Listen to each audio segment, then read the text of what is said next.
माझ्या कवितेचं नाव आहे ध्यानाला सुख. तर हे मुलीच्या वडिलांना दारू पिण्याची सवय असते कविता प्लीज प्लीज प्लीज. तर त्याच्यामुळे ते आपल्या वडिलांना कवितेवरून विनंती करते की बाबा तुम्ही दारूचं व्यसन सोडा आणि मला शिकू द्या. कवितेचं नाव आहे ध्याना मला शिकू.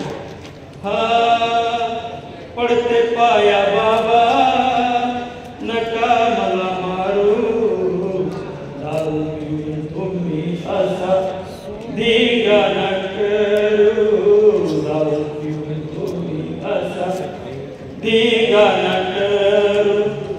मजुरीसाठी माय माझी शेतात जाते, लवकर उठून सकला स्वयंपाक करते, तरी तुम्ही तिचा असा जीवन का घेऊ, दारू पिऊन तुम्ही असा धिंगाणा करू.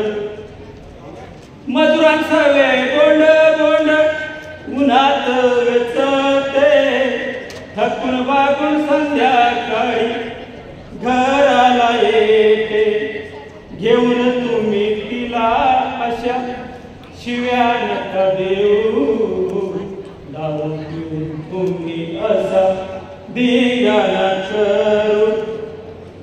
आता वर्गातल्या मुली त्या मुलीला म्हणतात व्यसनी आहे बाप तुझा पोरी मला म्हणता, डोळ्यात काऊन तुम्ही माझ्या आसव आणता, बदला तुमची सवय बाबा ध्याना मला शिकू, दारू पिऊन तुम्ही असा धिंगाणा करू, दारू पिऊन तुम्ही असा धिंगाणा करू.